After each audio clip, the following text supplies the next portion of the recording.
¿Qué tal? ¿Cómo estáis? Buenos días a todos. Bienvenidos a la segunda jornada de Cybercamp 2018. Estamos encantados del exitazo que están teniendo estos talleres. Gracias a todos los ponentes que estáis participando estos días aquí. Antes de empezar y de presentaros al ponente con el que va a inaugurar esta segunda jornada, os recuerdo que podéis participar en redes sociales a través de Twitter en @cybercampes, @incibe y con el hashtag Cybercamp18. Os animo a todos a que compartáis, hagáis fotos, mencionéis, de todo, ¿vale? Y nada, aquí tenemos ya a Javier Blanco Rubio, que es responsable académico en Comunix Group y nos va a deleitar con este taller técnico titulado Control de sistemas, un juego para gamers. Un aplauso para él. Muchas gracias. Hola. Bueno, lo primero, dar las gracias a todos por asistir. Se ha quedado mucha gente fuera, con lo cual la Cybercamp en Málaga está siendo un exitazo. Y quería agradecer a INCIBE por organizar la Cybercamp aquí en Málaga y también al Polo de Contenidos Digitales por dar la oportunidad y el espacio que nos han ofrecido. Bueno, yo el índice que me han pedido en la plantilla lo he puesto breve, teoría y práctica, ¿vale? Porque a mí me gusta ir directamente a la práctica. Entonces, como es un taller y no es una charla magistral, lo que quiero hacer es que todo el mundo, incluso desde cero, para los institutos, puedan aprender cosas muy básicas para poder ir avanzando poco a poco y fomentar lo que es un poco la conciencia de la ciberseguridad. Bueno, soy Javier Blanco y soy el director académico de Communis, una escuela de hacking ético, y luego soy consultor también, fundé una empresa también de ciberseguridad. La historia un poquito de montar una consultoría de ciberseguridad es porque yo ya disponía de páginas web del mundo de hacking y la academia en la que estoy trabajando actualmente fue hackeada. Se dedicaba a otras cosas, no a hacking ético, y fue hackeada por un chaval, un argelino de 16 años. ¿Vale? Es decir, esto lo que quiero hacer un poco, esta charla, es de concienciación más que un taller muy técnico, de cara a que la gente sea consciente de que es muy fácil hackear y es muy difícil securizar los sistemas, ya que también es un sistema bastante caro, ¿vale? Vale, lo primero, para poder explicar la práctica, que es lo que vamos a hacer principalmente, quiero explicar unos conceptos muy básicos. Todos conocemos el ASCII, que son las teclas o los dígitos, los caracteres que metemos por el teclado. Y luego, empezando por la izquierda, vemos también que está el decimal, sistema decimal o base 10, que es del 0 al 9. Luego la informática funciona por pulsos eléctricos, que vienen a ser el sistema binario ceros y unos o base 2. Y luego lo que sí me interesa es que se conozca el hexadecimal, que es bastante importante en el mundo del hacking. El hexadecimal es base 16, va del 0 al 9 y de la A a la F, ¿vale? Entonces vamos a ver que es indispensable a la hora de trabajar en la ciberseguridad. Vale, un concepto muy extendido es el malware, que simplemente es cualquier código malicioso, es decir, cualquier programa que haga cualquier tipo de daño a un usuario sin su permiso se le considera malware. Alguna terminología base que nos podemos encontrar a la hora de tocar estos temas es el ensamblador, que es el lenguaje de programación máquina, que es el que se usa realmente para programar los microprocesadores. Entonces, bueno, es bastante complejo, es bastante antiguo y es el que Unix empezó a realizarse y luego ya se pasó a otros lenguajes de nivel más alto como C, pudiendo tener el actual Linux, por ejemplo. Bueno, hay otros conceptos como debugger, que es un depurador simplemente para ver los errores que podemos tener en un programa. Bypassear, que es una técnica que lo que vamos a intentar siempre es evadir los sistemas de seguridad, ya sean firewall, antivirus, etcétera.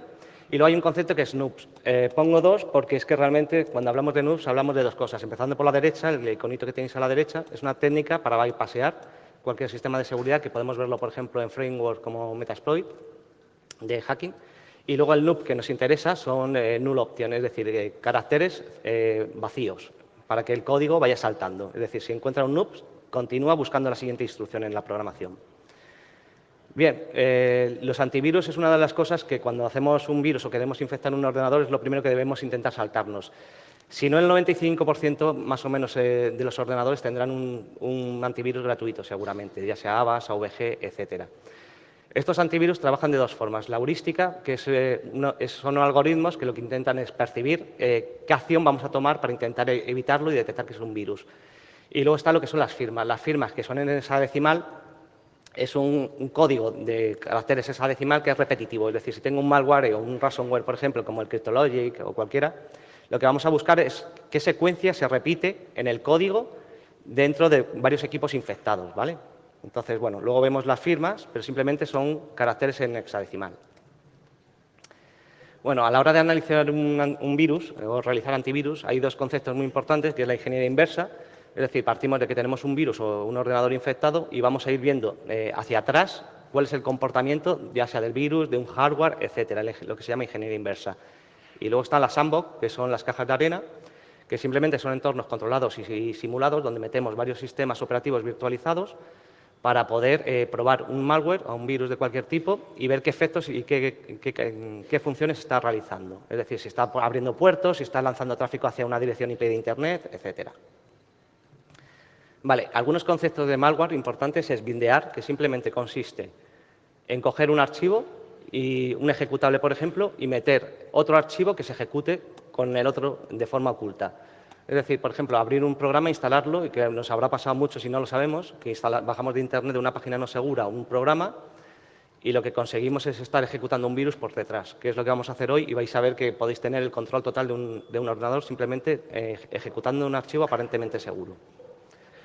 Luego están los joiners, que es una metodología usable para unir un ejecutable con otro, dando como resultado otro ejecutable. Los builders son los entornos gráficos que vamos a ver. Vamos a trabajar con algún builder para que veamos exactamente qué es un builder.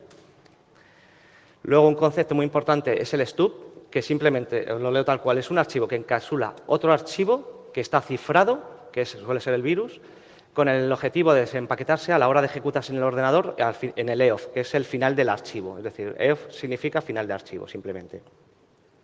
Vale.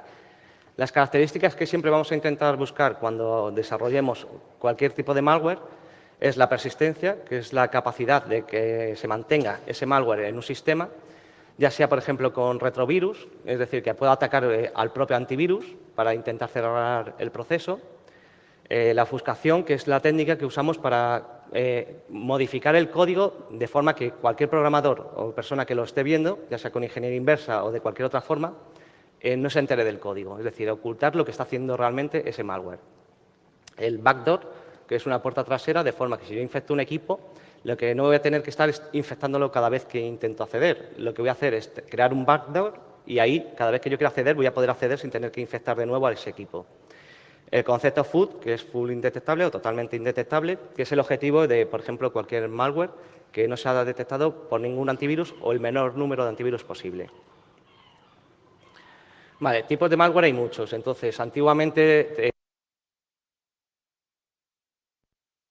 se ha pasado al concepto de malware, ya que se ha ido variando bastante el tipo de acción negativa que hace sobre un sistema. Tenemos el adware, por ejemplo, para generar publicidad engañosa. Los clickers, que, por ejemplo, si tenemos una página con AdSense, nos estén clicando constantemente desde otros equipos, con otras IPs, para obtener un beneficio económico. El ransomware o locker, que habemos visto en los medios, como puede ser por Cryptologic, etcétera. Spyware, también para espiar las credenciales principalmente también y extraer la información de un usuario.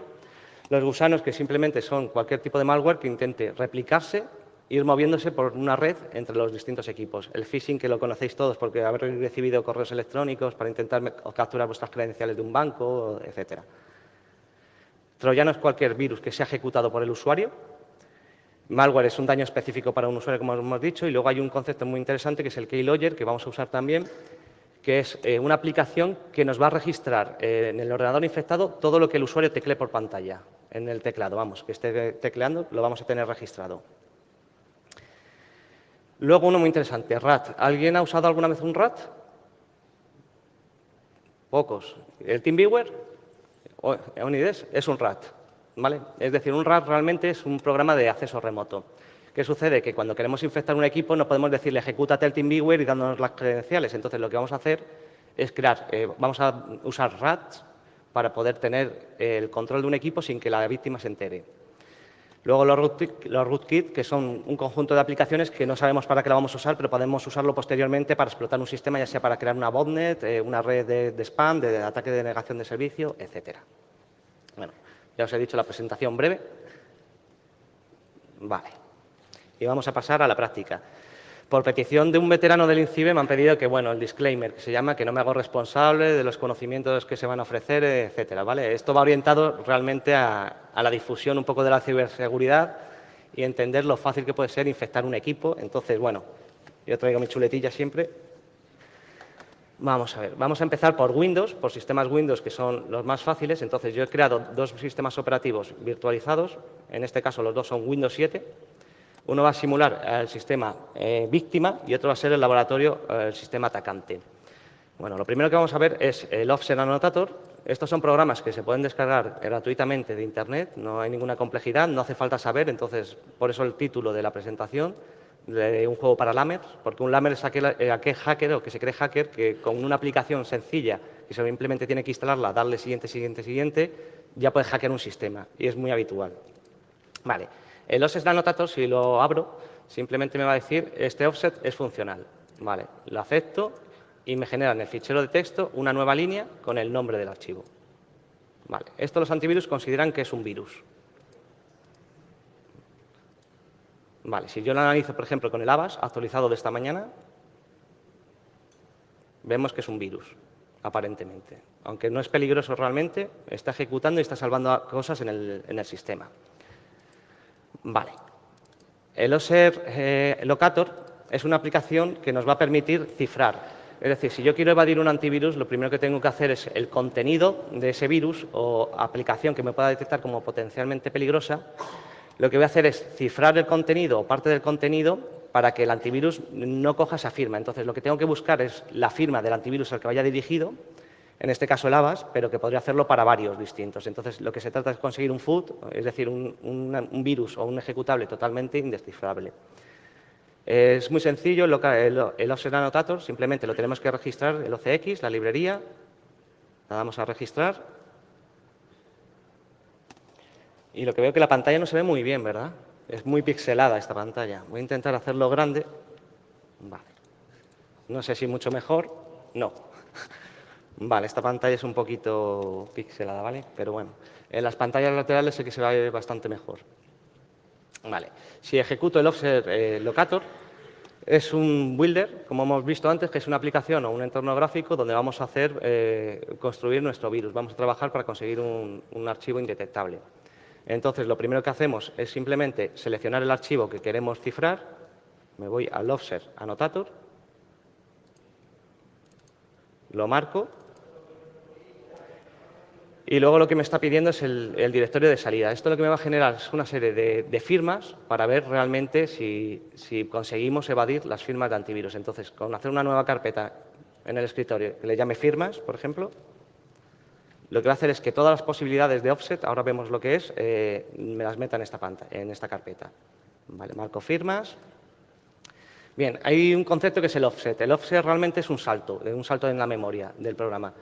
Entonces, como a mí me interesa tener el ejecutable o el virus, en ese caso, completo, lo que voy a poner es el offset desde el punto inicial al offset final, para que me coja todo el programa y todas las firmas, y me saque todas las posibles firmas, que lo que voy a hacer es, por ejemplo, en cada 1000 bytes que tenemos aquí indicados, nos lo va a segmentar y nos va a hacer distintas variaciones, cambiándole con un valor que yo le pongo aquí, que por ejemplo está rellenar con ceros.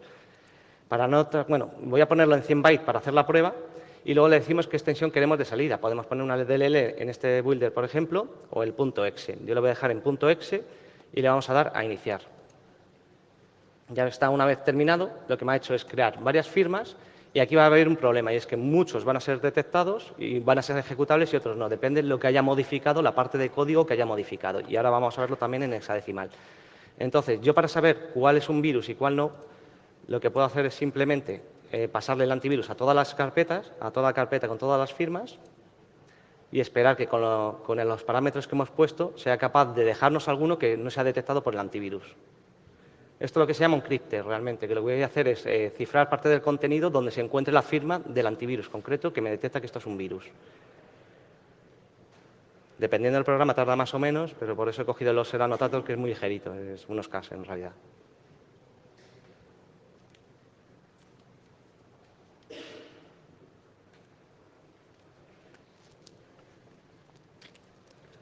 Bien, una vez termina, va a detectar que muchos son erróneos, son virus, son potencialmente peligrosos, entonces le damos a resolver y lo que nos va a hacer por defecto el antivirus es eliminarnos todos los offsets que hemos creado o archivos de firmas del annotator los elimina y, sin embargo, hay algunos que sí que van a estar. Es decir, estos están libres de virus, aparentemente para Avast Antivirus.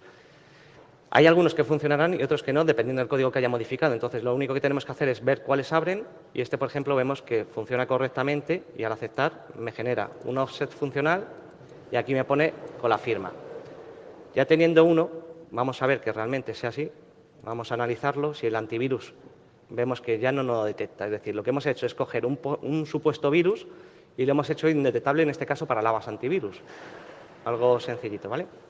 El resto, si queremos, nos lo podemos eliminar y ya podemos trabajar con este, que sería un potencial virus pasable o detectable. Luego lo que se puede hacer es, hay páginas como Virus Total, no sé si la conocéis, donde hay a lo mejor 60 empresas antivirus, que si queremos ver qué antivirus lo detecta y cuáles no, podríamos ir a la página web, subir el archivo y ver qué antivirus lo detectan y cuáles no. Y esto es un simple crípter que se puede bajar de diferentes páginas web. Vamos a ver, Virus Total, os hago la prueba. Es una página muy interesante a la hora de desarrollo de virus. Me voy a firmas, en el escritorio, y vamos a analizarlo.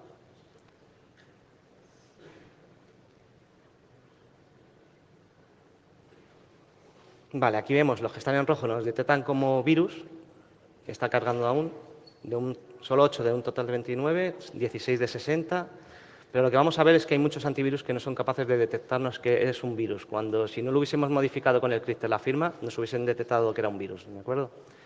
Entonces vamos a ver que hay muchos antivirus, por ejemplo, el Sophos, el Symantec, Pandan, bueno, tenemos Palo Alto, el McAfee, el Kaspersky, una serie de antivirus que todos conocéis, que son el 90 o 95% de los antivirus que están usando la gente en sus casas, incluso en empresas, el OVG, el Avast, lógicamente, ya sabemos que también. Entonces, bueno, lo que hemos conseguido es crear un supuesto virus, hacerlo como un archivo que no detectable. Lo que hemos modificado es la firma. Para ver la firma, lo que se hace es abrir un editor hexadecimal y aquí tenemos que pasar tanto, por ejemplo, el offset que hemos conseguido resultante.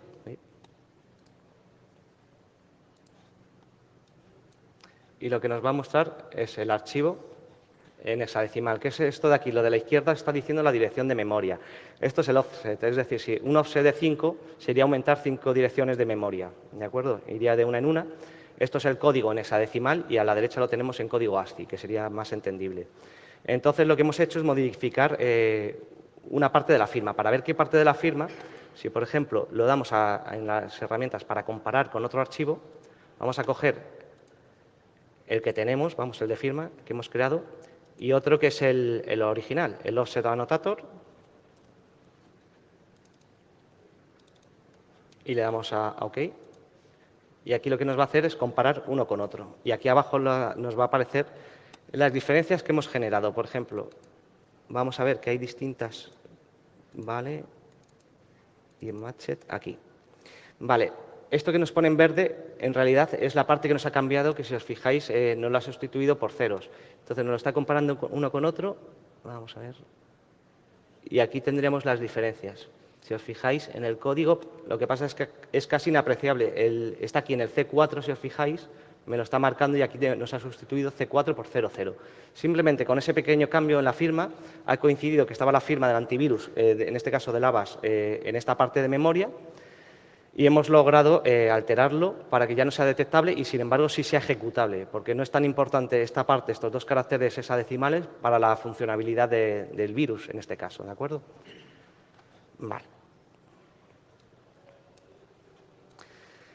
Bien, vamos a ver también, por orden, hay una aplicación, bueno, hay miles de aplicaciones de este tipo, de lo que se llama de aplicaciones de Lamer, que simplemente es ejecutarlo con un Windows y poder verla. Aquí tengo una, por ejemplo, que me gusta mucho a la hora de enseñar comandos en Windows, porque tiene muchísimas opciones, incluso de puertas de enlace, para hacer ataques de denegación de servicio, etcétera. Y tiene uno que es para hacer el batch, lo que es un archivo .batch para Windows.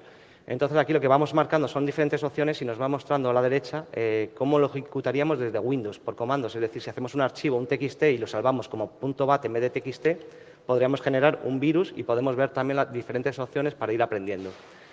Por ejemplo, si queremos borrar el escritorio, los que son los iconos del escritorio, nos irían poniendo si queremos hacer un shutdown del equipo o si queremos deshabilitar Internet y muchas otras opciones. Entonces, simplemente tendremos que copiarlo a clipboard y ya tendríamos esto para meterlo en un archivo de texto con un simple notepad, por ejemplo, y salvarlo la extensión como .bat. ¿De acuerdo? En archivo guardar marcamos en vez de txt todas las opciones y le llamamos virus.bat. O cualquier extensión que sea realmente ejecutable por un sistema Windows. Bien.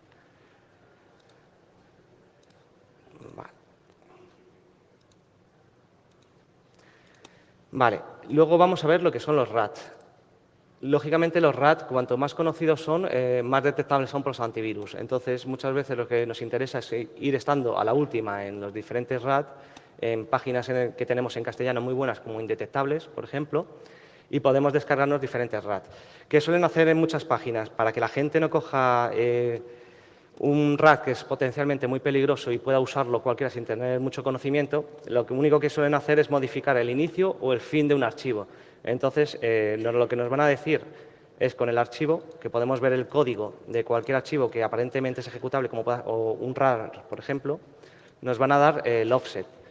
Lo único que tendremos que cambiar es la parte inicial en el editor, le ponemos la que nos digan, o también nos pueden dar la línea final del código, que sería al final del código indicarle los caracteres hexadecimales que nos estén diciendo. No lo voy a salvar porque está funcional. Y bueno, el concepto del stub que os he explicado, que simplemente es poder obtener un archivo para meterlo, cifrarlo dentro y luego poder expandirlo dentro de la víctima, es una cosa muy habitual que vamos a encontrar en casi todos los RAT, para que funcionen de forma correcta. Lo primero, cuando abrimos, por ejemplo, un RAT, el NJRAT en este caso, nos va a pedir un puerto sobre el que queremos trabajar. Le podemos poner cualquiera que no esté funcionando habitualmente en un equipo, dependiendo si vamos a un entorno empresarial o vamos a un hogar. Hay distintos tipos de puertos que deberemos respetar para que no haya un conflicto con otras aplicaciones que se estén ejecutando al mismo tiempo. Yo en este caso, por ejemplo, voy a poner el puerto 700.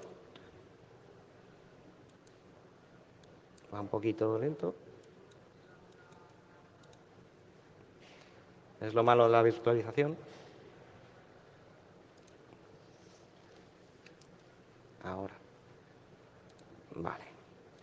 Y si le damos a Build, para construir, este es el Builder, y lo que nos va a pedir es la dirección IP que vamos a poner a la escucha. Aquí lo que hay que diferenciar es que hay direcciones IP públicas y privadas simplemente. Yo, como lo estoy haciendo todo en una misma red, están todas las máquinas virtuales conectadas, lo que voy a usar es la IP local, es decir, la interna, la que tenemos todos en nuestra casa, pero todos tenemos una cosa que es la IP pública, que es la que nos asigna nuestro proveedor de servicios de Internet, que es la que tendremos que poner. Y si nos está cambiando, hay una cosa que se llama dominios no IP, que lo que hacen es asignarnos siempre un dominio, que es lo que tendríamos que poner, hacia la IP nuestra. Pero como puede cambiar nuestra IP pública, lo que se hace es configurarse en el router que tengamos del proveedor un dominio que hemos registrado con un usuario de correo electrónico y una contraseña, para que siempre el tráfico nos pueda llegar y podamos estar escuchando las diferentes peticiones de las supuestas víctimas que tuviésemos infectadas. Entonces, yo en este caso he creado una red NAT interna para no infectar el equipo anfitrión, y este es la 5. Si no me equivoco, esto se ve simplemente con un ipconfig, para no equivocarme. Sí, la 5, la IP indicada aquí. Y luego, muy importante, el puerto que yo he puesto a la escucha. Luego tenemos aquí para poner el nombre de la víctima, le podemos dejar como está por defecto, ponerle víctima, el que queramos. Realmente esto va a ser un nombre descriptivo porque si tenemos varios infectados vamos a poder saber cuál es cada uno de ellos. Lo que va a hacer es ejecutarse en un directorio, que aquí aparecen varios en el desplegable. Lo que es importante es que usemos siempre un directorio al que tengamos privilegios. Es decir, que el propio usuario, cuando lo ejecuta, no podemos poner un directorio en el que no vaya a tener privilegios posiblemente. Y luego el nombre del ejecutable. Por defecto, aquí viene explorer.exe, que es en Windows el proceso que se encarga de mostrarnos los iconos, por ejemplo, y el escritorio. Vale, ya simplemente con esto podríamos darle y nos va a construir un archivo que es explorer.exe, yo lo voy a meter en el escritorio. Y aquí ya tendríamos nuestro RAT infectado, es decir, nuestros clientes, porque esto es un tipo de aplicaciones cliente-servidor para poder tener una comunicación, como hacemos, por ejemplo, con el TeamViewer en IDES, etcétera. Yo para poder compartirlo lo que tendría que hacerlo es infectarlo. Entonces, se puede hacer de varias técnicas con un binder que vamos a hacer después y también deberíamos cifrarlo con un crypter para intentar que los antivirus no lo detectasen. Yo de momento lo que voy a hacer es pasárselo a la otra máquina, a la víctima. Esta de aquí lo voy a hacer grande.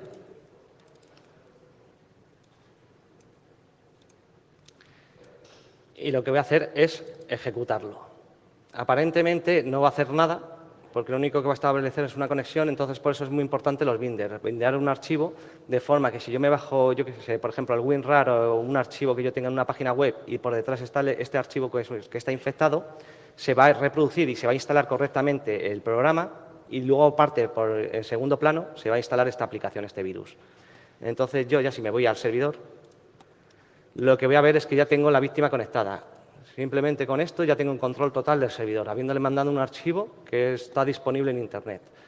Luego, si damos botón derecho, lo que tenemos son muchísimas opciones, como el File Manager, donde podemos ver, por ejemplo, lo que hay en el escritorio, vamos viéndolo, y tenemos el Explorer, el PuTTY, que es una aplicación de conexión SSH, etcétera. Podemos movernos por todo su disco duro, podríamos incluso eliminarle archivos, dándole a Delete, y vemos que tenemos muchísimas opciones. Aquí hay una muy interesante que es el Remote Shell, es decir, que podremos entrar por comandos y ejecutar comandos en la víctima. Ver el administrador de procesos, acceder al registro, mandarle comunicaciones de voz para capturar el micrófono, etcétera. Obtener las contraseñas, que estas son las que cacheamos muchas veces cuando damos en una página web recordar contraseña, le decís que sí, pues tanto Firefox como Chrome tienen una seguridad mucho menor que el Google Internet Explorer o el Edge, en realidad, que necesitaríamos otra aplicación, pero con estos dos navegadores sí es posible obtenerlo. Luego podemos arrancar un archivo, ya sea desde un enlace, desde el disco o desde donde queramos, y tenemos la opción de conexión remota, donde vamos a ver lo que está haciendo el usuario por pantalla. Y lo bueno de esto es que lo vamos a ver en tiempo real. Es decir, si yo modifico algo, cambio el icono de sitio, aquí, aunque tarde un poco la red, debería aparecer. Bueno, esto es un poco de problema de conectividad, supongo. Ya no se refresca. Bueno, en teoría, con una buena conexión se va moviendo. Vamos viendo lo que va haciendo el usuario. Vale. Bueno, tenemos muchísimas otras opciones como para ver la cámara webcam, para ver lo que está visualizando la webcam del cliente. Yo aquí la tengo deshabilitada, con lo cual no vamos a ver nada. Y luego la opción que es muy interesante es el que os he comentado, que es el Keylogger.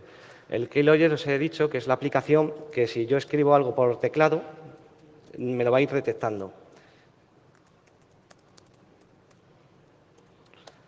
Entonces, lo único que tengo que hacer es ir refrescando y lo que vamos a ver, aunque está muy oscuro, pero vemos que pone el texto que hemos indicado, el archivo que ha abierto e incluso las pulsaciones como el intro que hemos podido generar. Entonces, esto es una aplicación muy interesante a la hora de ver las contraseñas, las credenciales. Cuando alguien está entrando en una página web que aunque no lo salve la contraseña del banco, por ejemplo, en el navegador, sí vamos a poder estar viéndolo en tiempo real. Vale, bueno, hay muchas otras opciones, como ataque de negación de servicio, etcétera, o abrir un chat, que siempre puede ser interesante, donde vamos a poder tener una comunicación bidireccional para comunicarnos con la víctima, pero la víctima nunca va a poder cerrarlo.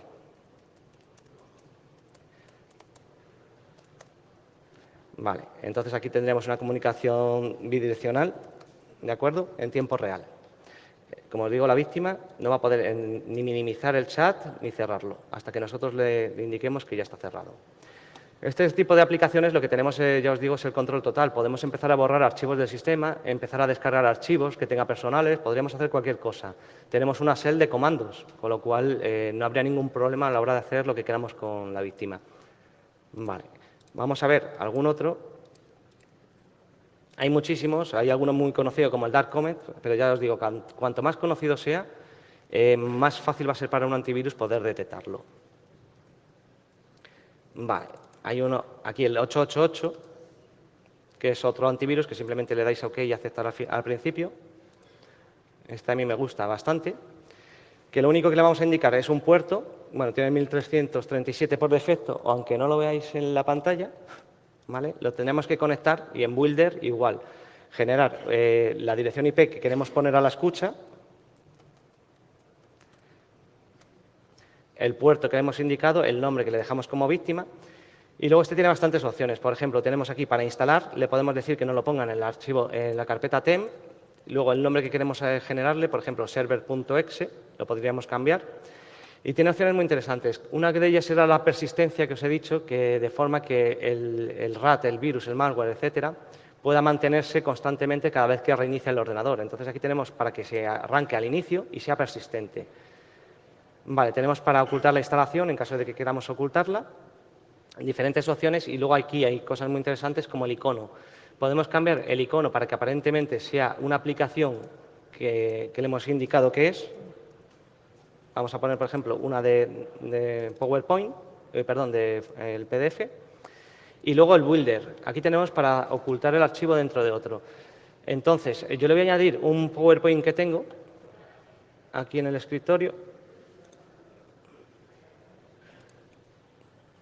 de la CyberCam, el programa, y le vamos a dar a crear servidor. Vale, me dice que ha sido aceptado. Y en la carpeta 888 me ha creado un ejecutable donde yo voy a poder infectar a cualquier víctima. Lo voy a pasar a la carpeta compartida. Vamos, se lo puedo mandar a la víctima, o subírselo a un archivo de FTP, ponerlo en un mega, en una página web para descargar, etcétera. Si lo ejecuto, se me abre correctamente el PowerPoint de la CyberCam y me ha salido una pantallita de que ya tengo un control total de la víctima. Entonces, la forma de verlo, este es el offset, es accediendo a las conexiones y vamos a ver que tenemos la víctima ya conectada. Igual que hemos visto con el NJRAT, pues tendremos las mismas opciones, incluso más, ya que esta aplicación, este RAT, es bastante potente, tiene bastantes opciones para poder atacar a la víctima. Tenemos, por ejemplo, el administrador de sistemas, donde podemos ir, por ejemplo, al escritorio, ir refrescando, tarda un poquito, y vamos a ver también los iconos que tenemos. Por ejemplo, si me quiero cargar el PuTTY, que es para conexión SSH, le daría delete, lo voy refrescando y voy a ver que ya no, en un rato no estará. Bueno, tarda un poquito. Vale. Ya está, ya se ha eliminado. Bueno, vamos a seguir. Bueno, tenemos la captura también del escritorio, igual que hemos visto antes que tenemos la conexión del escritorio remoto. Se me ha cerrado. Vamos a ver.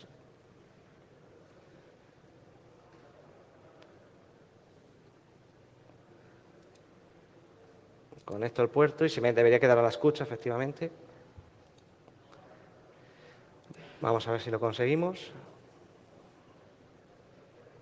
Vale, ahora sí. Y esto es lo que os decía, que esto es en tiempo real, con lo cual vamos a ir pudiendo ver lo que está haciendo la víctima en tiempo real.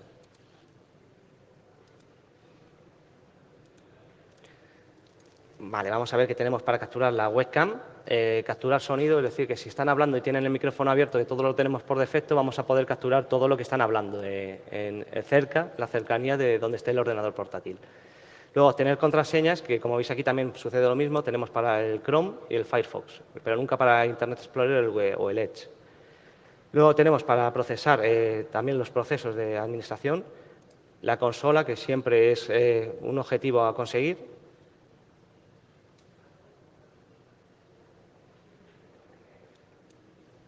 Vale, le ha costado y, por ejemplo, aquí tengo un ipconfig, o podremos usar cualquier comando que sea, lógicamente, de Windows.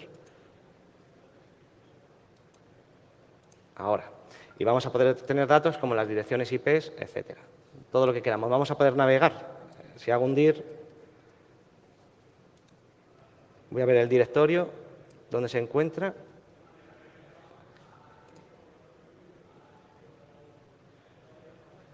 Vale, aquí vemos que estamos conectados y vemos el interior también del sistema operativo y podremos usar cualquier comando, es decir, borrar archivos, copiar archivos, descargar archivos, generar un FTP, un archivo de FTP para subir y descargar archivos, etcétera. Vale, hay muchas opciones interesantes. Aparte del CMD, tenemos también el Online Keylogger, que también, ya os digo, que es de lo más potente para mí que puede tener un RAT. Y esto es porque ya os digo que el objetivo principal de cualquier atacante es obtener credenciales, ya sea de bancos, sea de cuentas de Facebook, de redes sociales, de correo electrónico, etcétera. Entonces aquí igual lo vamos viendo, lo que sucede es que aquí lo vamos viendo en tiempo real.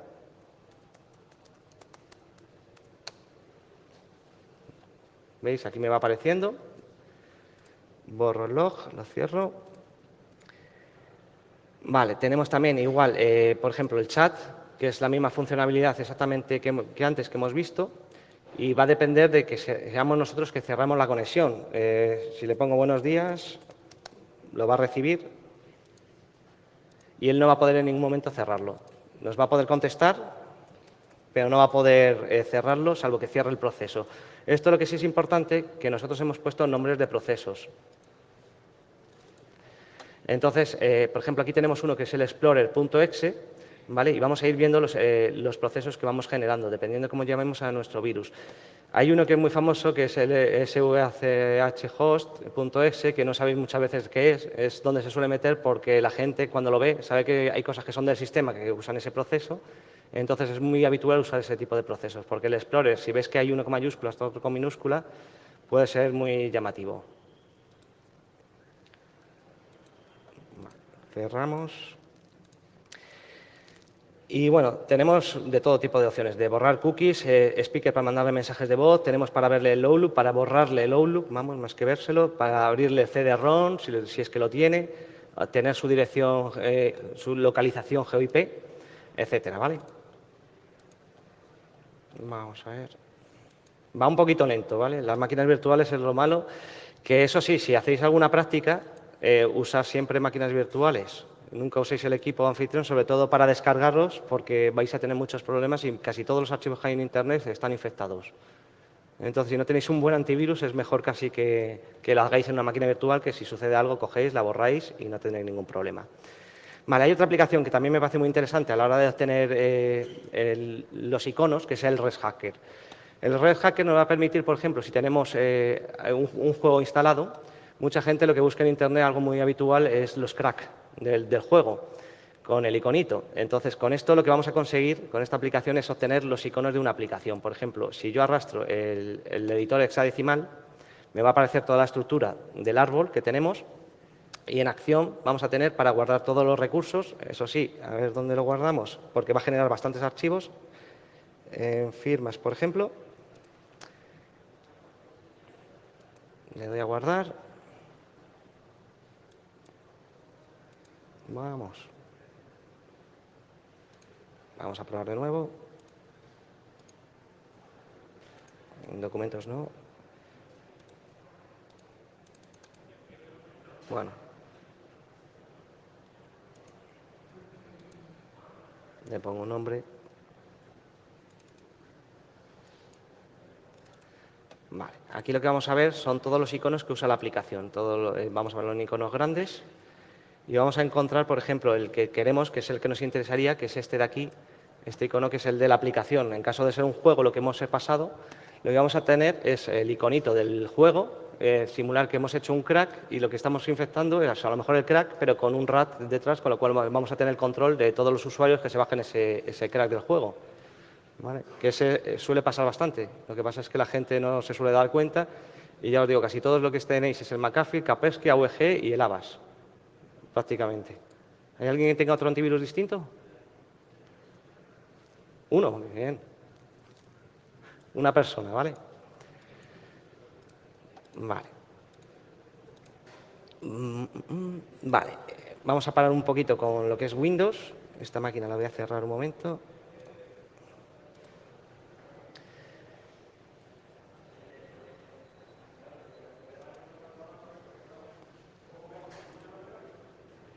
Bueno, vamos a guardar en estado. Y vamos a usar Linux. Yo sé que hay mucha gente cuando empieza parece que le da miedo Linux. Es normal porque estamos acostumbrados a usar Windows. Pero Linux en realidad, de aquí más o menos, ¿cuánta gente usáis Linux habitualmente? Bastantes, ¿vale? Porque hay gente de institutos de informática, genial. Los que no han levantado la mano y usáis un móvil con Android también lo estáis usando a diario, ¿vale? El router de vuestra casa es con Linux, casi todo es Linux. Entonces, es algo que aparentemente es muy difícil, nos explican desde el principio que es algo muy difícil de usar y realmente es un sistema operativo mucho mejor que Windows, ¿vale? A nivel de escritorio y bueno, pues también de servidor, pero a nivel de escritorio principalmente, ya que vamos a conseguir que nuestro ordenador vaya mucho mejor porque vamos a aprovechar el 100% del hardware, cosa que con Windows es imposible. Vale, habéis visto todo seguramente, o conocéis, habéis oído hablar de Kali Linux. Kali Linux que se ha hecho, bueno, ya va siendo muy famoso en el mundo del pentesting durante mucho tiempo con las anteriores versiones, como puede ser Backtrack, que realmente estaba basado en Ubuntu, y luego ya sacaron Kali 1, empezaron con Kali, que está basado en Debian. Debian, que es una distribución Linux muy estable. Se hizo muy famoso por series como Mr. Robot recientemente, que si vais a ver este iconito que veis ahí, el dragoncito, pues estaréis harto de verlo todos los que hayáis visto la serie realmente. Vale, yo me he apuntado aquí algunas prácticas para hacer en Linux. Bueno, lo he puesto grande.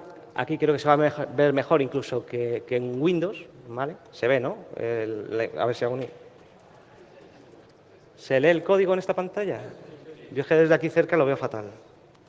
Vale, sé que es muy grande la letra, la fuente, pero es para que lo podáis ver desde la parte de adelante. Vale, lo primero, en descargas,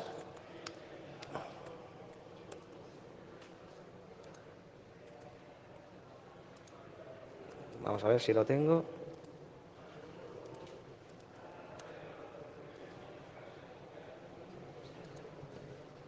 Ahora.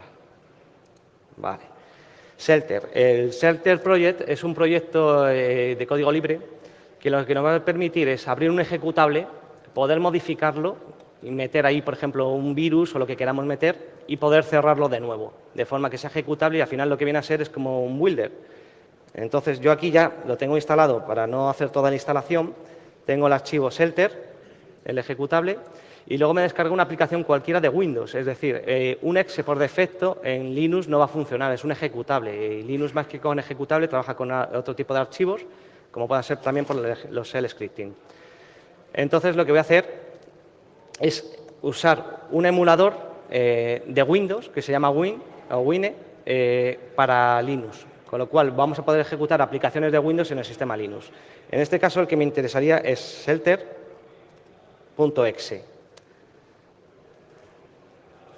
Vale, aquí lo primero que nos vamos a encontrar, ya os digo, es del proyecto Shelter Project, que podéis descargar sin ningún problema qué tipo de operaciones queremos realizar. Si queremos la ayuda con la H, si queremos hacerlo manual, automático, etcétera. Vamos a ponerlo de forma automático. Y aquí lo que vamos a empezar es a encontrarnos el pair target. ¿Qué es el pair target? Es el archivo de destino que queremos. Como estoy en el mismo directorio, no es necesario que ponga la ruta, aunque podría ponerlo en Linux simplemente sin ir indicándole la ruta, en descargas, etcétera, donde lo tenga. Le voy a poner el nombre del archivo, en mi caso, que es este de aquí, el WinRAR, que es el que voy a abrir para poder infectarlo. Lo pego y ahora empieza a procesarlo. Lo que me está haciendo, aunque de error ahí es normal, ¿vale? Lo que está haciendo es abrirme el código del WinRAR para poder modificarlo y meter algo, lo que yo quiera, dentro del WinRAR.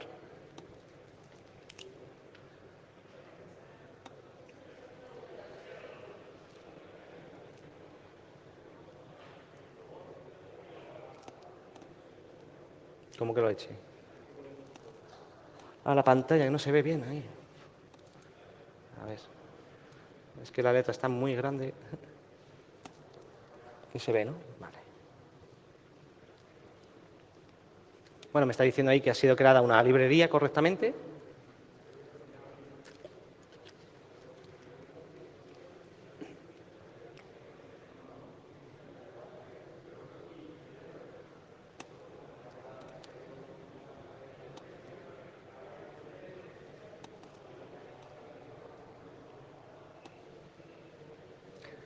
Tarda un poco y es normal, ¿vale? Por eso he cogido el WinRAR, que es un archivo pequeñito. Si cogéis un programa bastante grande va a tardar bastante. Bueno, me está diciendo que si deseo habilitar el modo STIL, es decir, de ocultamiento. Esto siempre nos va a interesar cuando sea algo negativo lo que vamos a hacer, es decir, no si vamos a modificar un programa de forma lícita, con lo cual le voy a decir que sí. Y por defecto, una cosa muy buena que tiene Kali Linux es que tiene una serie de exploit y payloads que nos va a permitir generar unas conexiones de forma que sea la propia víctima quien nos solicita a nosotros la conexión. ¿Esto porque es importante? Si yo tengo un firewall, cada vez que yo intente acceder a lo mejor a una víctima, me va a poner problemas el firewall. Sin embargo, si es la víctima quien realiza la petición, normalmente el firewall no pone ningún problema. Hablo del firewall de Windows, que es el que usamos todos normalmente, ya que sea uno más profesional es más complicado. Entonces aquí nos da un listado que viene con Metasploit Framework, que es un framework, es decir, un conjunto de aplicaciones que está hecho para el pentesting, es decir, tanto para ético como no ético. Ahí podéis usarlo como queráis. Yo voy a coger uno de los listados, podréis poner con la opción C de custom, uno que podáis hacer vosotros, un programa, la gente que programéis, que sepáis programar, que establezca una conexión, que sea el cliente el que establezca esa conexión.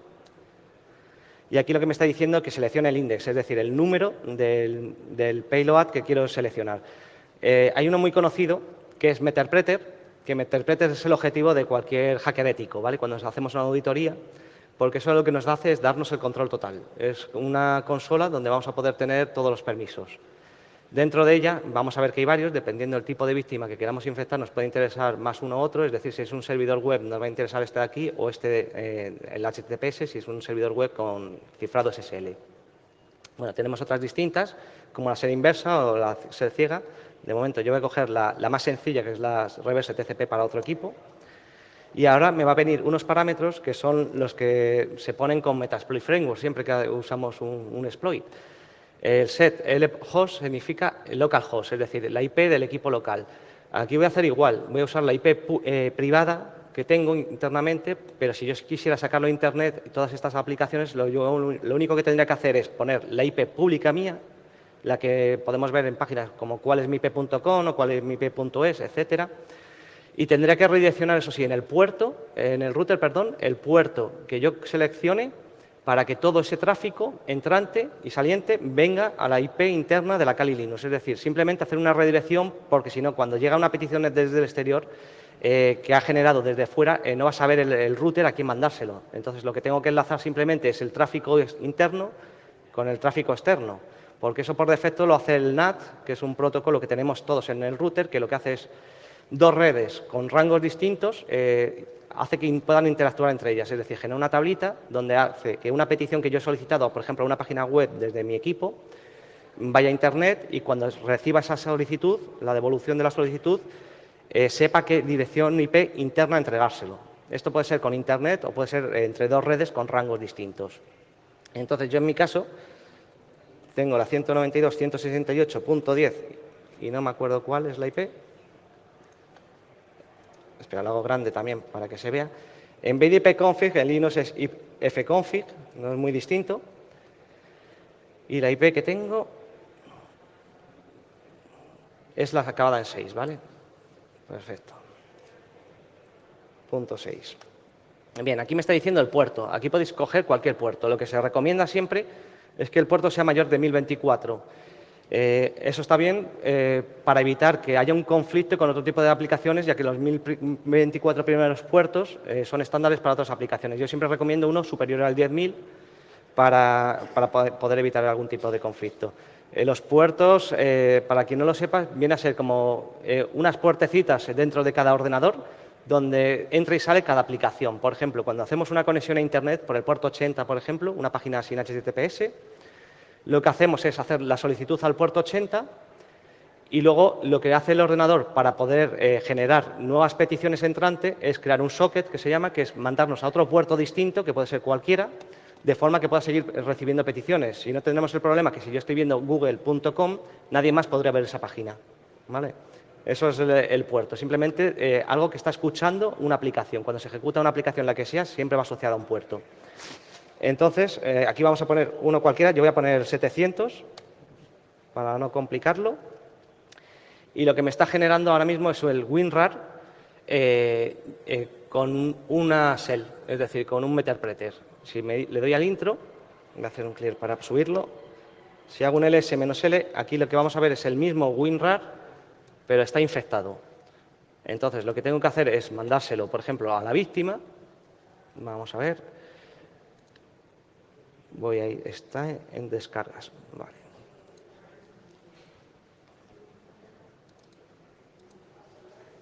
Vale, lo voy a copiar, si me deja. Y lo voy a mover a la carpeta compartida que tengo creada para poder compartir entre todas las máquinas virtuales. Vale. Bien, vuelvo de nuevo a la víctima, en este caso vuelve a ser Windows. Y me paso al escritorio el WinRAR. Vale. Entonces ya habríamos mandado, pero ¿qué sucede? Que yo tengo que decirle, cancela. Tengo que decirle a la Kali Linux, al atacante, que me escuche, se me ponga a escuchar en el puerto 700 con esa IP que le hemos indicado. Entonces, para ello lo que se usa es el framework que os digo, que es Metasploit Framework, que está bastante bien.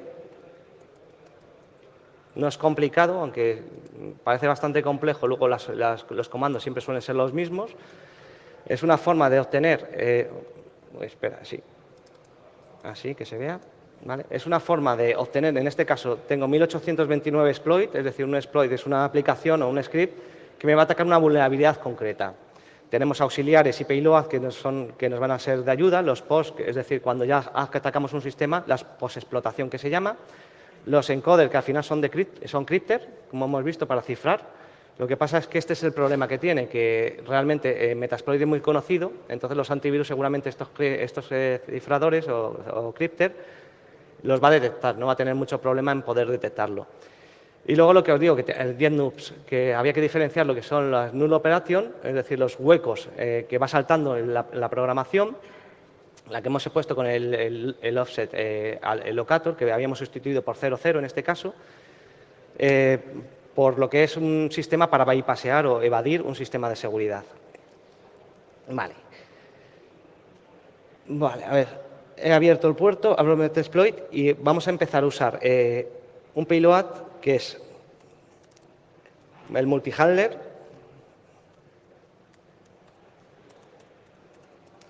que esto lo único que hace es poner el equipo, la Kali, a la escucha, simplemente de cualquier tipo.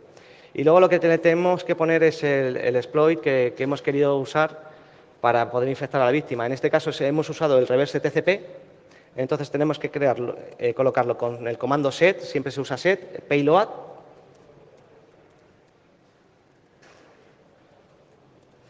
Y el directorio, podéis hacer un search, buscar en inglés y el meterpreter, el reverse TCP, o ponerlo si lo tenéis, meterpreter a mano, reverse-tcp.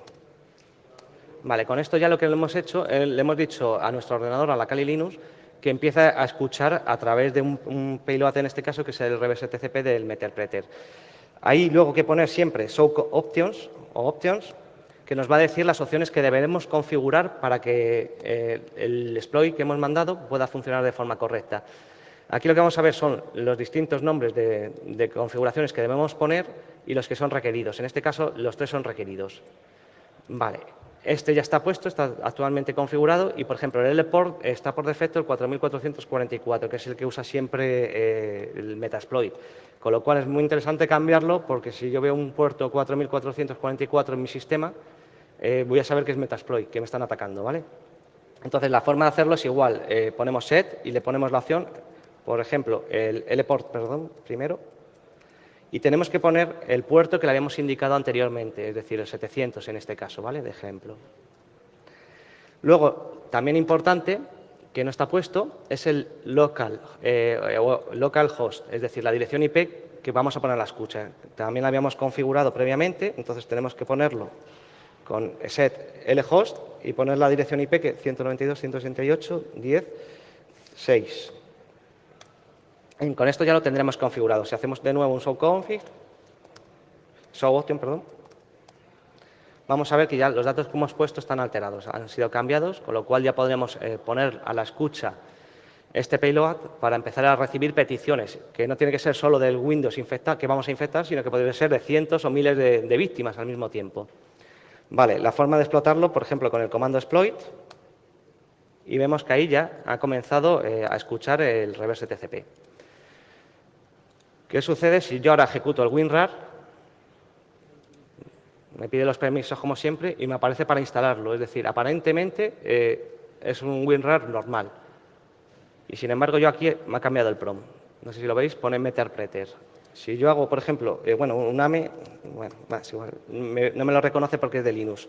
Pero, por ejemplo, si hago un dir, un directorio, lo que voy a ver es exactamente dónde estoy. Estoy en el escritorio. Tengo el desktop ini, el archivo ejecutable, el enlace a la compartida, el Explorer que hemos puesto antes, puedo ir directorios para atrás como habíamos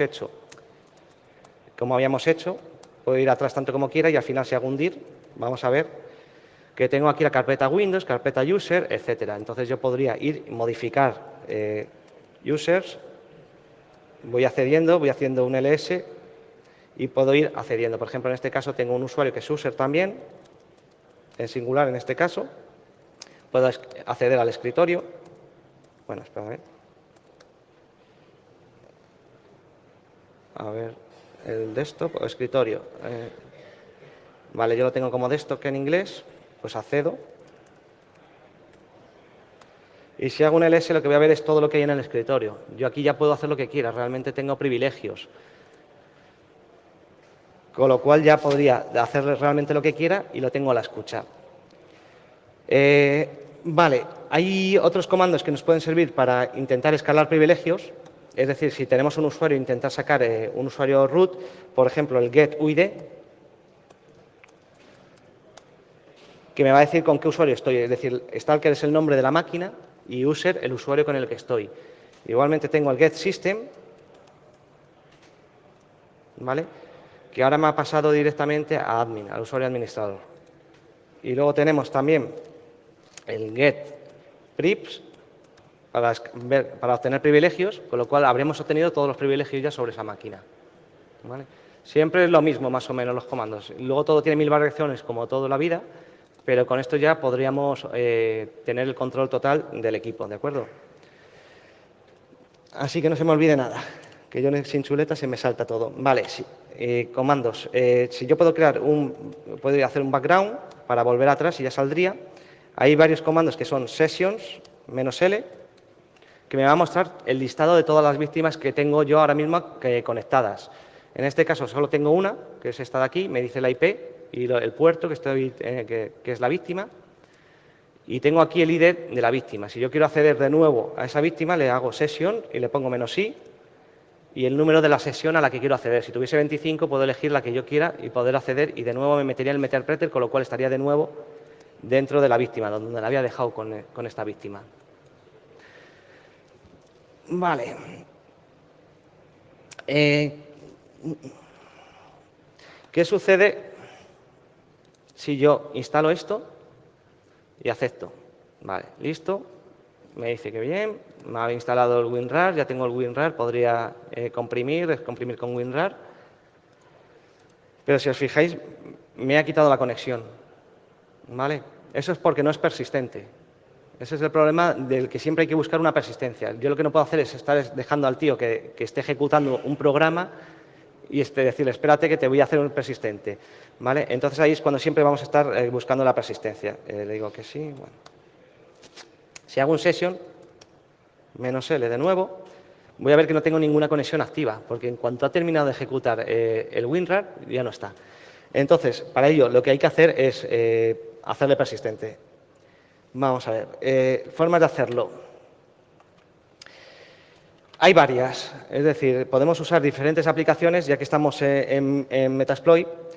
Vamos a usar uno que siempre funciona bastante bien. Yo lo tengo aquí, es un post-explotación. Es lo que os he comentado antes, que una vez explotado ya lo que tendremos que hacer es esto. Está en el directorio Windows, el manage, vale,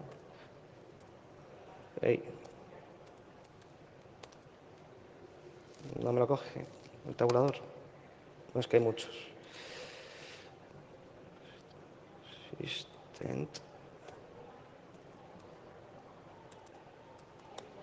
A ver si lo coge un momento o busco la ruta. Falló.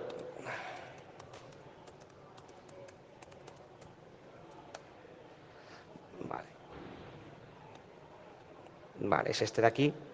Claro, es que lo he puesto, no he debido poner mal en alguno, es --exe, ¿vale? Cuando no sepáis cómo era el directorio donde estaba, le borráis, ponéis el use, lo buscáis con un search, lo que queréis, intenta pegar, si funciona, ¿vale? Y con esto ya lo tendríamos. Entonces ya veis que me ha cambiado el prompt, con lo cual ya estoy usando un post o post-explotación, en este caso de persistencia.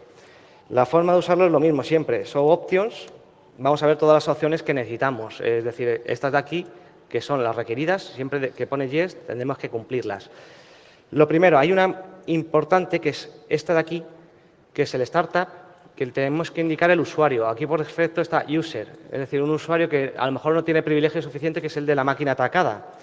La forma de hacerlo es con set, le ponemos Startup y le ponemos los que nos indican aquí, que nos recomiendan, el System. Pues yo recomiendo el System, porque así vamos a poder ejecutar los procesos sin tener ningún problema. Me dice que ya estaría. El res name, pues podemos colocarlo también, aunque ya está puesto el default.s, pero no les va a sonar, pero bueno. Rex name. Y aquí le podemos poner un poquito, dependiendo de si la víctima la conocemos o no, podemos poner si es Avast, por ejemplo, .exe, un nombre que va a ser el nombre del proceso. Esto es de cara a no llamar la atención. Y el path también es necesario colocárselo porque está vacío. Y aquí, ¿qué le tenemos que indicar? ¿Dónde tenemos el WinRAR? El archivo que le vamos a mandar infectado. Entonces, en mi caso es root, root descargas shelter winrar.exe. Y con esto ya si hacemos un show option, vamos a ver que ya tenemos configurado todo nuestro postexplotación. Ya teniendo esto es cuando deberíamos atacar de forma que luego se haga persistente y si la persona termina de instalar el WinRAR, en este caso la aplicación que sea, lo vamos a conseguir que sea persistente y no tenemos que estar esperando a que termine y hacerlo todo corriendo. ¿De acuerdo? Entonces es importante trabajar con los postexplotación, los auxiliares, exploit, etcétera, de una forma dependiendo un poco de lo que queramos. Vale.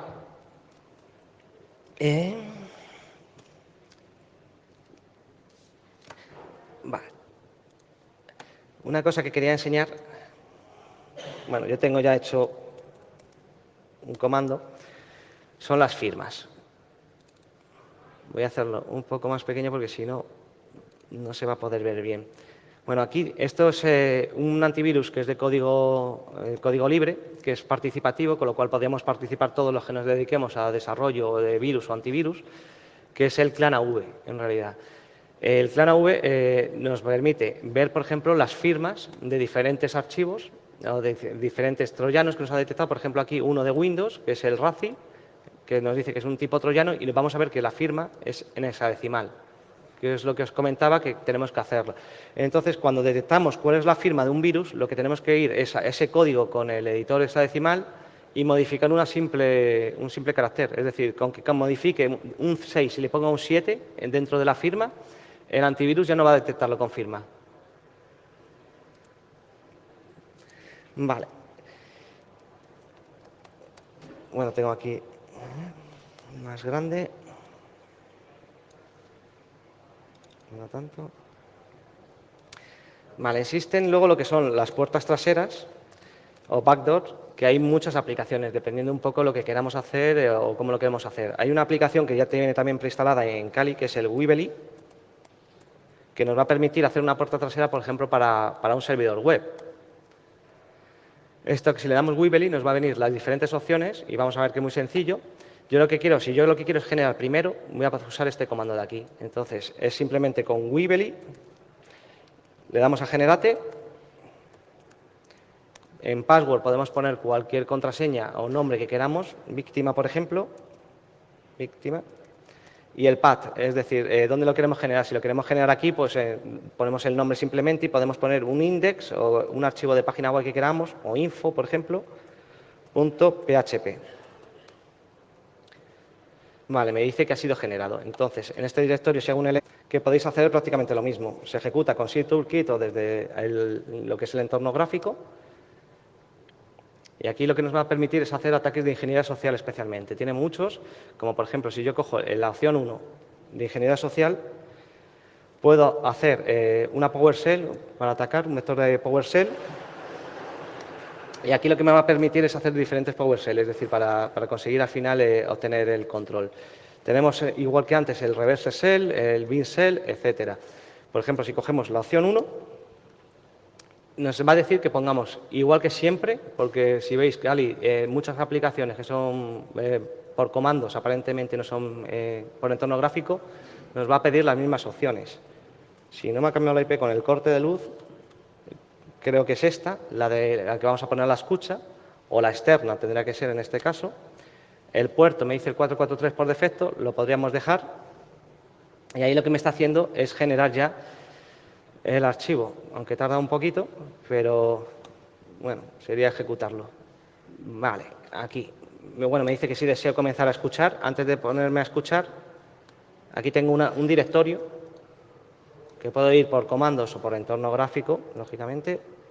Vamos a ver, bueno, cualquier carpeta, control L, le pongo la ruta y aquí tenemos un archivo de texto. Lo único que tenemos que hacer, bueno, podemos abrirlo para ver el contenido, que veis que no es una PowerShell, el comando, bueno, no sé si lo veis. Y lo único que tenemos que hacer es cambiar la extensión txt por una extensión ejecutable, ya pueda ser un .bat, un exe, etcétera. Y infectar a la víctima y vamos a hacer lo mismo que hemos estado haciendo, recuperando todo el control realmente de nuestra víctima.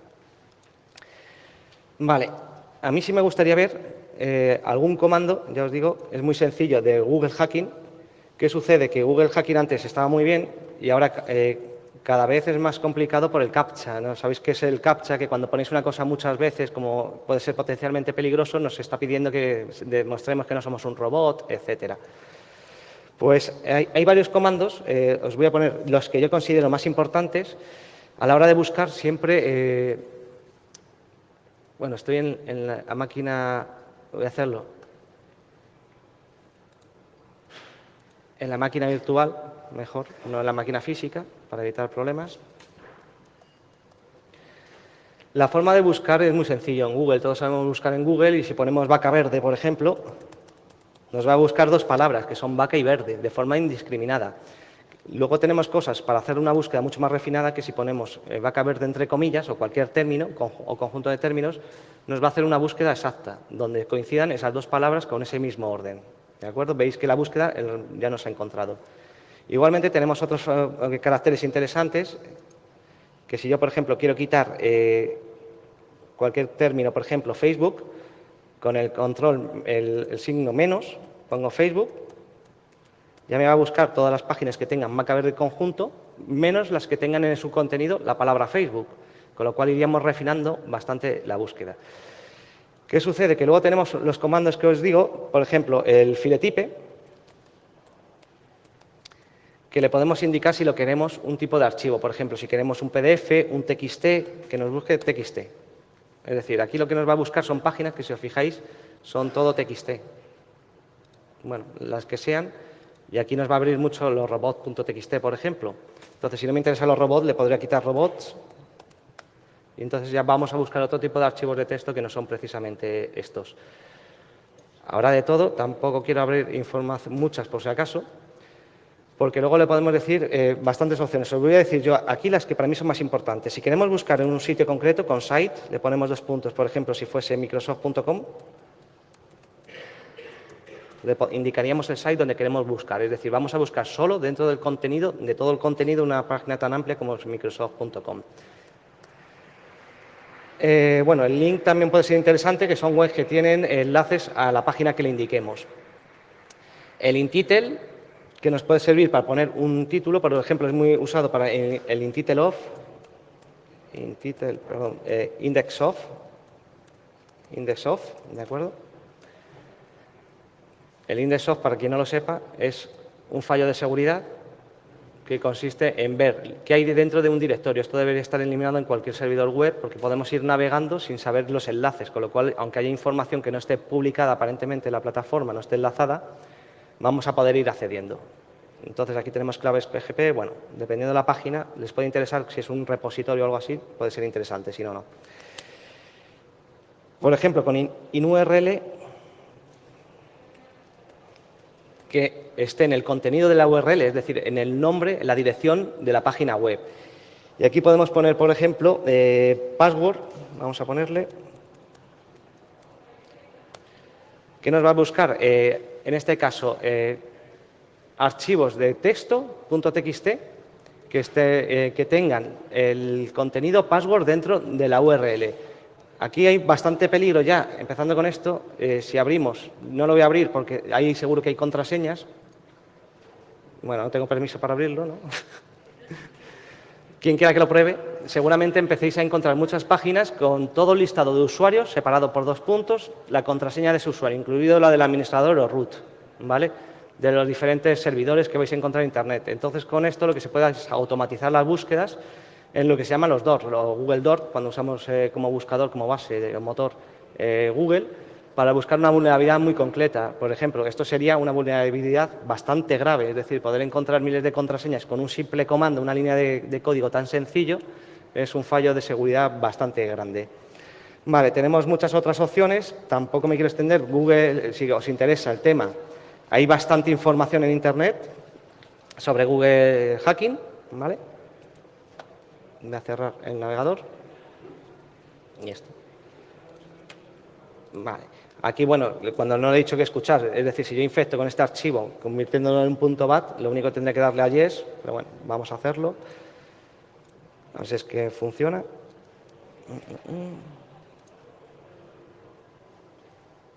Voy a intentar pasar a la víctima.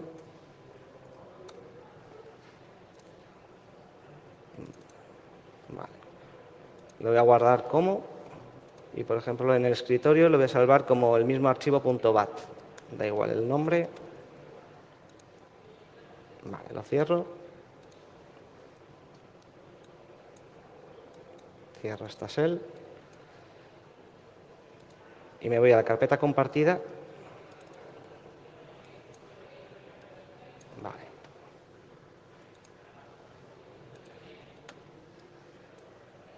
No me deja arrastrar la carpeta compartida, pues lo tengo que hacer por comandos. Ay.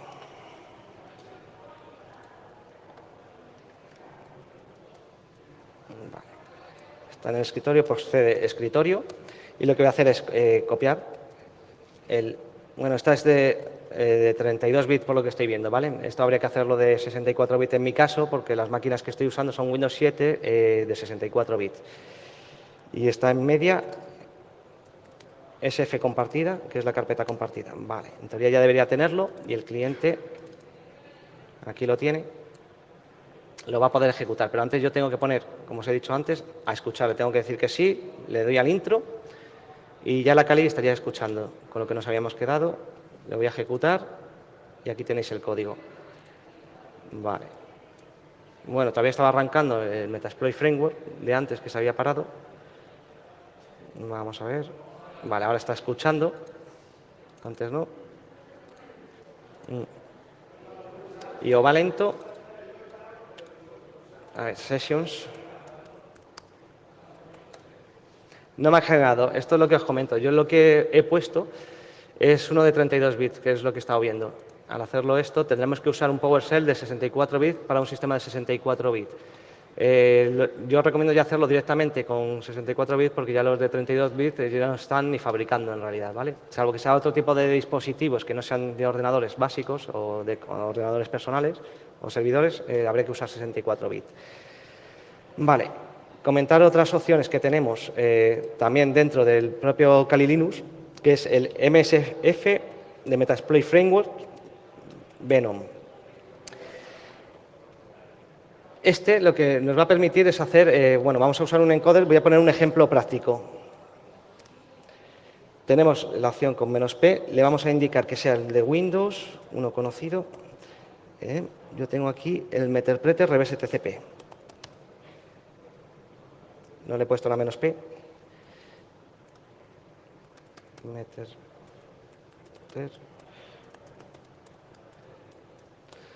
Vale, aquí lo que le estamos indicando es lo mismo que queremos usar de nuevo dentro de Meterpreter, el reverse TCP, y le vamos a indicar el localhost, que tenemos que poner la IP que va a estar escuchando, 6, y le tendremos que indicar también el L-port. Como antes, vamos a poner el mismo, que creo que estaba en el 700, y aquí tenemos una opción muy interesante, que es la "-e". La "-e" lo que nos va a permitir es enlazar nuestro scripter, es decir, podemos generar uno que tengamos nosotros poniendo la ruta o podemos usar los del propio Metasploit. ¿Qué sucede? Que los del Metasploit ya os digo que están muy usados, están muy vistos, son muy conocidos, con lo cual lo suyo es usar un crypter descargado de Internet o generar uno nuevo, que no es tan complicado. Todos habéis usado crypter, por ejemplo, cuando cogéis un WinRAR, le ponéis una contraseña, lo que estáis haciendo es cifrar realmente el contenido. Entonces, no es nada complejo, ¿vale? Hay muchísimos. Y yo tengo aquí, bueno, hay muchos, tendremos que ver, pero por ejemplo, uno muy famoso que ya está demasiado explotado es el Cicata. Cicata Ganui, perdón. Ganui. Y aquí las opciones, -i 5, que son las rondas que le vamos a generar, es decir, vamos a hacer 5 rondas de cifrado, podemos poner el número que queramos. La salida con -f de extensión, por ejemplo, a mí me interesaría un .exe, y luego dónde lo queremos sacar. Para ello usamos siempre en Linux el redireccional, es decir, sacar esto a un archivo concreto, y ya le podríamos poner, por ejemplo, si lo queremos en donde estamos, pues virus.exe. ¿Vale? Tardará un poco en generarlo porque lo que va a hacer es cifrar el Meterpreter, el reverse TCP, 5 veces, aunque aquí ha fallado el lport o el localhost. Lhost 10 y lport. Pues bueno, error. Las siguientes opciones fallaron al validarlas. Vale. Creo que no me he equivocado en ningún parámetro porque estos son los de Linux. Si no me equivoco... No, aparentemente creo que está bien, ¿vale? Con lo cual puede ser un problema de la máquina virtual o que no estoy yo viendo algún Meterpreter, reverse TCP. Puede ser que haya puesto mal un directorio, pero me parece que está todo correcto, ¿vale? Vamos a ver. Creo que mantengo la misma dirección IP desde el corte. Un momento, porque me había perdido la conexión. Me está escuchando aquí ya.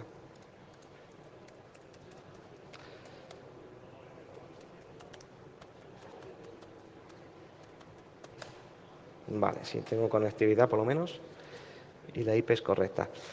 Vale, bueno, esto lo voy a dejar aquí en el sentido de que es muy normal también, os lo aviso, que si vais a hacer las prácticas, las máquinas virtuales, la gente de mi curso, de los cursos que hago, lo sabe perfectamente. VirtualBox es una aplicación open source, está muy bien porque es 100% de código abierto, pero va a variar bastante cuándo os funciona y cuándo no. Es decir, no depende de que lo hagáis bien o lo hagáis mal. Muchas veces nosotros con la misma ISO de Kali Linux o de cualquier otro sistema operativo, os va a fallar, ¿vale? A unos sí, a otros no, etcétera. Bueno, es una cosa que ya los que habéis usado VirtualBox con máquinas virtuales ya sabéis lo que suele suceder.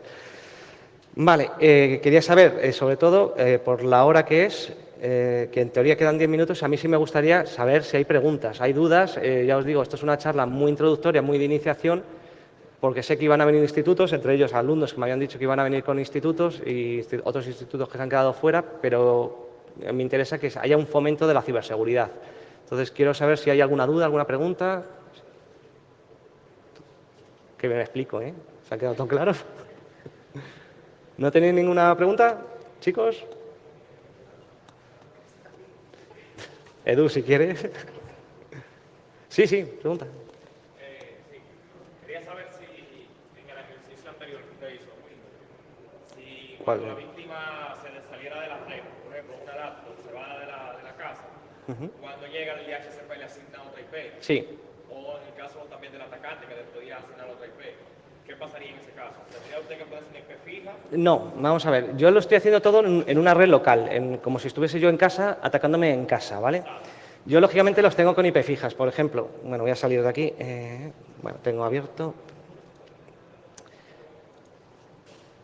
En Linux es distinto. En Windows ya no lo voy a explicar porque más o menos todos sabéis cómo se configura una IP fija, ¿vale?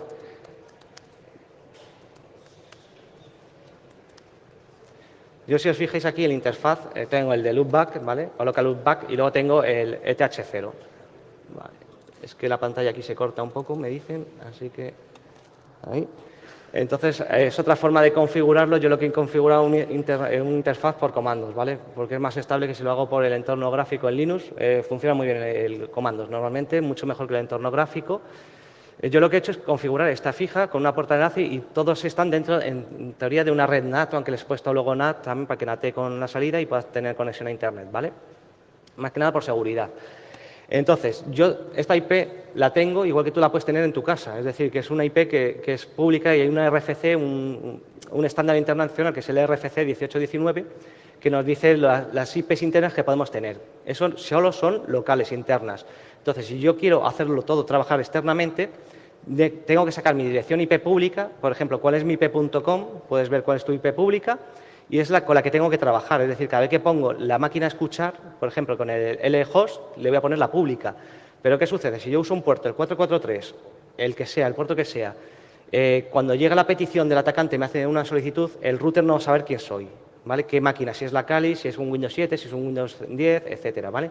Entonces, yo lo que tengo que usar siempre es un puerto, aquí por defecto el 4444 en Metasploit, o el que yo quiera, que no esté usando nadie más en la red, de forma que me haga una ruta en el firewall del router, que todo el tráfico que vaya por ese puerto me lo redireccione a la IP interna de la Kali Linux, en este caso, o del equipo atacante. ¿Vale? Pero eso cambia, suele ser cada mes o cada varios meses, la IP pública, no es algo que vaya cambiando habitualmente. Entonces, hay la técnica puedes comprar una IP pública, lógicamente, o gratuitamente con un dominio no IP que se llama, que te registras gratis, te dan un nombre que tú pongas, punto, el dominio no IP que sea, punto a la extensión que sea, y lo redireccionas hacia tu router. La forma de hacerlo es acceder a tu router con el usuario y la contraseña por página web y suelen tener una opción que es no IP. Entonces, ahí te va a pedir el dominio que tú has cogido, que es único, tu correo electrónico con el que te has registrado en esa página de no IP y la contraseña que le has asignado, para que siempre busque ese dominio en vez de la dirección IP pública. Con lo cual, si tú cambias de dirección IP pública, no habría ningún problema. Siempre te va a llegar las peticiones. ¿Se entiende más o menos? La pregunta respondo. Vale. ¿Alguna preguntilla más?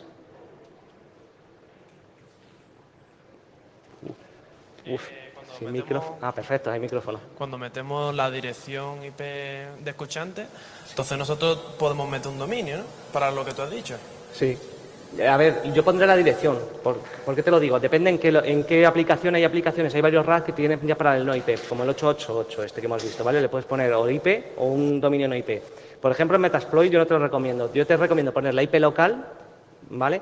Para que así luego, cuando hagas tú la redirección en tu router, uses el dominio no IP en el router. Porque si no, aunque tú tengas el dominio no IP internamente, el router cuando le llega una petición no va a saber a dónde mandarla, a qué máquina interna. Si lo que tienes que hacer es una ruta, simplemente enfocar que un tráfico concreto, que es el que te interesa, llegue, en este caso, a la Kali Linux o a la máquina atacante, ¿vale? Si tienes un RAD, pues de al Windows o donde lo tengas. Ok, gracias. Vale. ¿Alguna preguntilla? Bueno. Vale, pues por allí sí.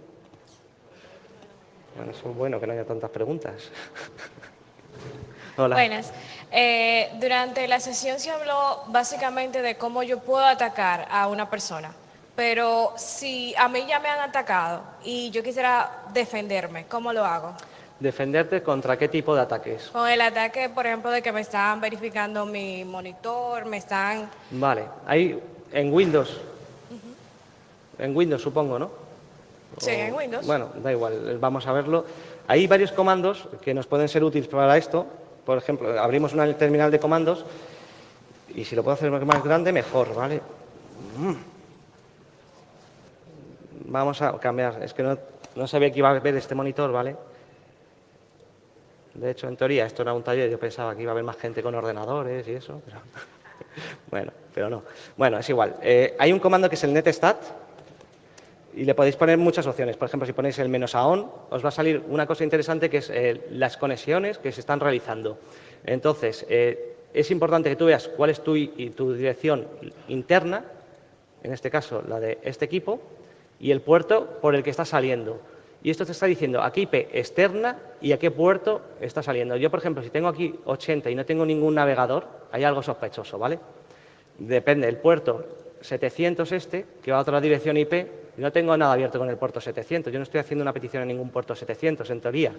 Entonces, la mejor forma es monitorización. Luego, ¿qué otras opciones? Pues un antivirus de pago, que yo es lo que sí recomiendo. Yo soy mucho de open source, ¿vale? Pero yo creo que el único programa que he pagado en mi vida es un antivirus, ¿vale? Es lo único. Entonces, luego también tener un firewall, lógicamente, un firewall cuanto más cerrado mejor, cuanto más medidas de seguridad lógicas, mejor. Y no abrir, lógicamente, un archivo de una página que no es segura. Porque ahí es donde, normalmente, si os ponéis a buscar, yo lo sé porque para bajarme estos RAT me he tenido que infectar una máquina virtual un montón de veces, ¿vale? Y es que se ve, empiezas a ver con el Netstat y vas viendo todos los puertos que te abre, a direcciones IP, vas viendo todo, ¿vale? Entonces, un poco de prevención, esto es más que nada de concienciación. ¿Alguna pregunta más, chicos? ¿Por aquí nada? ¿El fondo norte? Vale, chicos, pues yo he terminado. Si no hay ninguna pregunta, qué gusto. Bueno, muchas gracias.